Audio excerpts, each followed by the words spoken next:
बिस्मिल्लाहिर्रहमानिर्रहीम। अस्सलाम वालेकुम। फ़ैसल अब्बासी हाज़िर खिदमत है। गुज़श्ता रोज़ सदर पाकिस्तान आरिफ अलवी ने वज़ीर-ए-आज़म अनवारुल हक काकड़ साहब को ख़त लिखा है और ख़त में उन्होंने कहा है कि पाकिस्तान तहरीक-ए-इंसाफ़ को इंतख़ाबात में यकसा मौक़िफ़ फ़राहम किए जाएँ। यानी सदर ममलिकत ने पाकिस्तान तहरीक-ए-इंसाफ़ के लिए लेवल प्लेइंग फ़ील्ड का मुतालबा किया है। सदर पाकिस्तान आरिफ अलवी साहब जिनके बारे में मुस्लिम लीग नून, पीपल्स पार्टी और दीगर जो पीटीआई मुखालिफ जमातें हैं वो ये कहती हैं कि आरिफ अलवी साहब का जो किरदार है वो एक पीटीआई के काउंसलर से ज़्यादा का नहीं है। सदर पाकिस्तान बहुत सी बातों में, बहुत से टेलीविज़न और मीडिया इंटरव्यूज़ में मुतज़ाद बातें करते रहे हैं और उनके बहुत से बयानात नहीं मिलते हैं उनकी अप्रोच के साथ। और पिछले दिनों जो उन्होंने बात की काजी फैज़ ईसा साहब से मुतालिक रेफरेंस के मुतालिक और फिर कुछ दीगर बातें उनकी जानिब से की गई, कभी वो ये एतराफ़ करते नज़र आते हैं कि उनकी पार्टी के चेयरमैन से गलतियां हुई। लेकिन सवाल ये है कि जब पार्टी चेयरमैन गलतियां कर रहे थे तो आपने क्या किरदार अदा किया। अब उमर अयूब साहब जो सेक्रेटरी जनरल हैं पीटीआई के, उनका लिखा हुआ ख़त आपने पहुँचा दिया है अनवारुल हक काकड़ साहब को। तो सदर पाकिस्तान का जो कंडक्ट है उस पर बहुत से सवालात उठ रहे हैं। सबसे अहम बात यह है कि अगर बहुत रियलिस्टिकली आप सोचें, आप देखें, पाकिस्तान तहरीक-ए-इंसाफ़ पे अभी तक पाबंदी नहीं लगी है। उनकी जमात मौजूद है, उनका बल्ले का निशान इंटैक्ट है। हुआ क्या है कि जो पार्टी के सरबराह हैं इमरान खान, वो नाअहल हो चुके हैं तोशाखाना केस में। उन पर कन्विक्शन हुई और कन्विक्शन के बाद कानून के तहत 5 साल के लिए वो पब्लिक ऑफिस होल्ड नहीं कर सकते, लिहाजा अब वो इलेक्शन कंटेस्ट नहीं कर सकेंगे। वैसे तो पीटीआई अपनी जगह मौजूद है, बाकी जो तोड़ फोड़ है, लोग आज आगे पीछे हो रहे हैं, उसकी एक रीज़न है। रीज़न ये है कि 9 मई का जो वाक़या है इसको लोग नहीं भूलेंगे। अभी 4 दिन पहले की ख़बर थी कि एक कर्नल जिनका इस्लामाबाद से ताल्लुक़ था, ग़ालिबन हसनैन हैदर उनका नाम है, उन्होंने जामे शहादत नोश किया। पिछले आप 3-4 हफ़्ते देख लें, दर्जनों जवान अफसरान वो शहीद हुए। और ये शहीद कौन होता है, मुल्क के लिए जान देने वाला कौन है, वो एक अलहदा बात है कि जो शहीद है उसकी कुर्बानी या उसकी अज़मत और है, लेकिन इसके साथ साथ वो एक फ़र्द भी है, एक घर का, एक ख़ानदान का हिस्सा है। वो कहीं बाप है, कहीं बेटा है, कहीं भाई है, कहीं कुछ और है। तो ज़ाहिर है कि हम उमूमी तौर पे बात करते हैं कि किसी घर में अगर जवान की मौत हो जाए तो कितना रंज है, कितना अलम है। तो ये जवान ही हैं। ये 43 साल, 35 साल, 32 साल, 34 साल, 25 साल, ये कोई उम्र नहीं है। तिबी उम्र कुछ कवानीन हैं दुनिया के ना। वैसे तो अमवात तो नौज़ायदा बच्चों की भी होती हैं, लेकिन बताने या कहने का मकसद ये है कि 9 मई को इसलिए नहीं भूला जा सकता कि जिन लोगों की बेहुरमतियाँ की गईं या जिनकी जो यादगारें हैं उनको निशाना बनाया गया, उन पर चढ़ाई की गई, तो वो जो शहीद हैं वो किसी न किसी घर के फ़र्द भी थे। अब इदारा अगर मुआफ़ी देना भी चाहे तो वो जो असासा हैं इदारे के शोहदा, उनके लवाहिकीन, उनके वरसा मुआफ़ नहीं करेंगे। बहरहाल सदर पाकिस्तान ने बतौर सुप्रीम कमांडर, पाक अफ़वाज के सुप्रीम कमांडर होने के नाते उन्होंने 9 मई के वाक़े की मज़म्मत नहीं की है। अब ये ख़त है, हम कहते हैं सबके लिए यकसा मौक़े हों, सबको इलेक्शन कंटेस्ट करना चाहिए, लेकिन जो हालात ने करवट बदली है उसमें पीटीआई का बहुत बड़ा किरदार है। पीटीआई से एक और बड़ा किरदार आज आप मीडिया पे देख रहे हैं।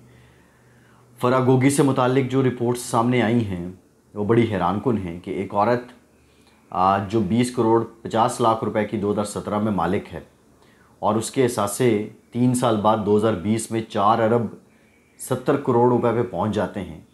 भारत में मुकेश अंबानी ने भी इस रफ्तार से तरक्की नहीं की होगी जिस रफ्तार से फरागोगी ने तरक्की की है। और जो ज़ाहिरी असासे हैं, यानी जो डिक्लेयर किए हैं फरागोगी ने, उनमें 420% इजाफ़ा 3 साल में हो जाता है, और जो ज़ाहिर नहीं किए हैं उनमें जो इजाफ़ा है 15,300% है। दुनिया की तारीख़ में इसकी मिसाल नहीं मिलती कि किसी के असासे इस रफ्तार से भी बड़े हों। बहुत सी कंपनीज़ हैं पाकिस्तान में, पाकिस्तान के बाहर बरतानिया में रजिस्टर्ड करवाई गई। जो security exchange commission of Pakistan है, SECP। अच्छा, SECP की एक बड़ी इंटरेस्टिंग कहानी है। इस इदारे से लोग वाकिफ़ नहीं थे। इस इदारे से लोगों को वाकफ़ियत तब हुई कि जब नवाज शरीफ साहब का पानामा केस चल रहा था तो उस वक्त इसका ज़िक्र आया, SECP। तो ये एक ज़बान ज़द आम लोगों को शऊर मिला कि ये वो इदारा है कि जो कंपनीज़ कारोबार जो लोग करना चाहें उनको रजिस्टर्ड करते हैं। Security exchange commission of Pakistan के मुताबिक जो कंपनीज़ हैं मोहतरमा फ़रा गोगी साहिबा के नाम, फ़रा गोगी कौन है? बुशरा बीबी की दस्तराज हैं, सहेली हैं, दोस्त हैं, शरीक सफ़र तो नहीं कहूँगा लेकिन बहुत से मामलात में वो शरीक रही हैं।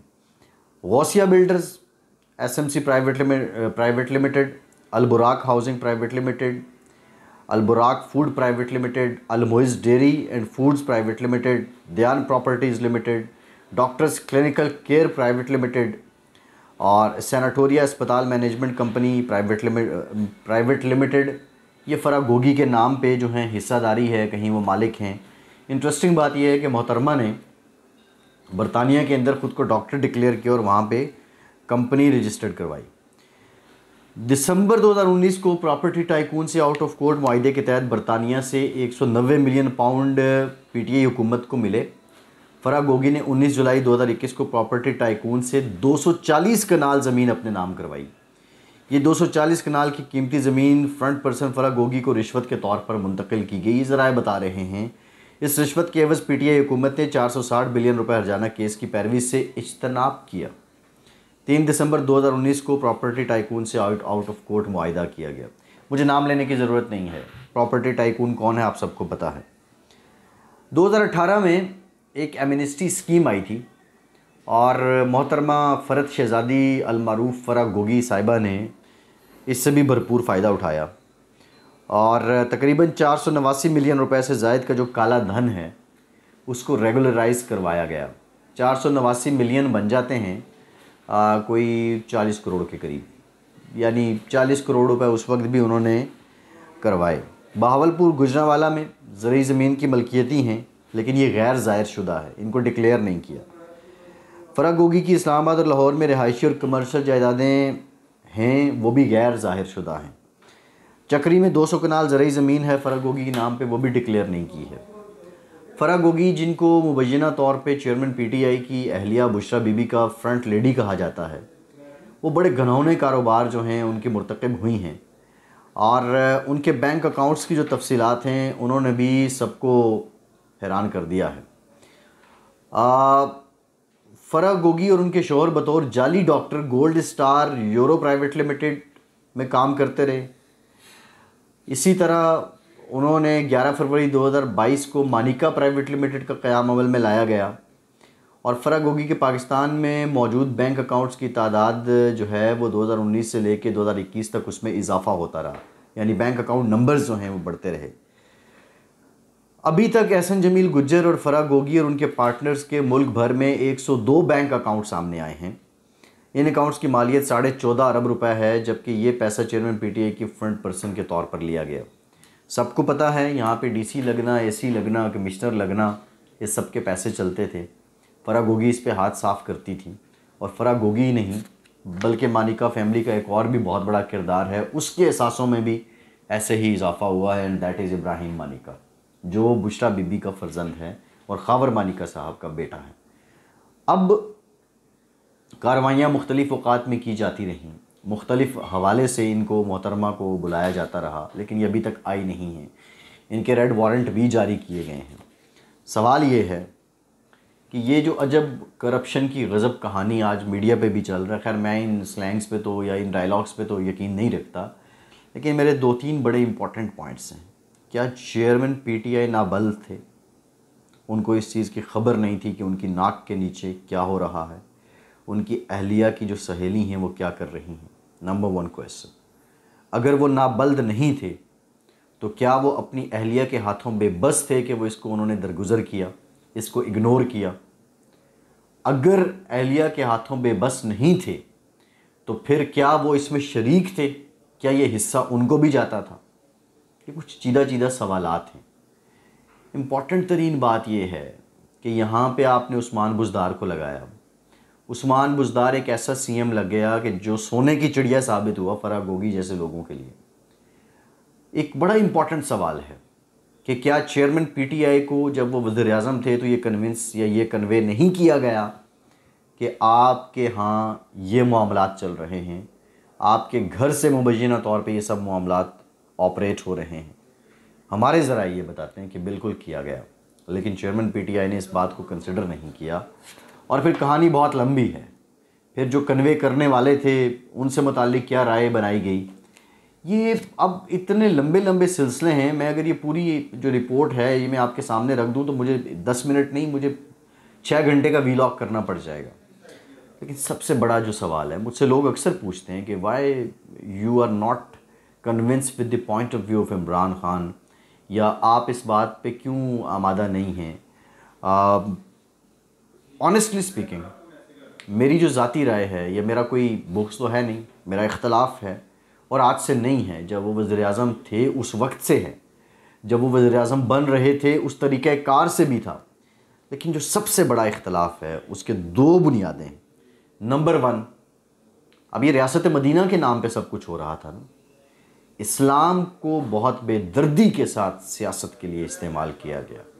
इस्लाम की असल रूह लोगों को नहीं बताएगी, इस्लाम को, कलमे को इस्तेमाल किया गया। अनफॉर्चुनेटली जब ये सिलसिला शुरू हुआ तो मेरा इख्तलाफ वहाँ से स्टार्ट होता है। दूसरी बात, इस मुल्क के अंदर एक रिवायत थी, तहज़ीब थी, कल्चर था, बड़े का एहतराम था, जो कोई काबिल था तो उसकी इज़्ज़त थी। यहाँ पे ओए तू, तुम, चोर, डाकू, मैं नहीं छोड़ूंगा, ये घर घर पहुँचाया गया। ये दो बुनियादी इख्तलाफ है, तीसरा कोई इख्तलाफ नहीं।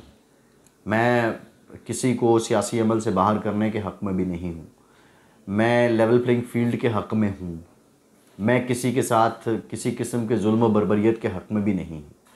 लेकिन अब जब ये कहानियाँ खुलीं, ये तो वो दौर था, ये ख़बरें तो उस वक्त, इत्तलात हमारे पास उस वक्त भी आती थी, लेकिन सेंसरशिप का ये आलम था कि हम ये बातें कर नहीं सकते थे। बहरहाल अब ये आपको समझ जाना चाहिए कि वो रियासत मदीना जो बन रही थी उसमें ये सब कुछ हो रहा था। और मैं मुतल्लिका जो लोग हैं, हुकूमती रियासती इदारे हैं, उनसे कहूँगा कि फरागोगी को लाया जाए और अदालत के सामने पेश किया जाए ताकि दूध का दूध और पानी का पानी हो सके। फैसल अब्बासी को इजाज़त दीजिए।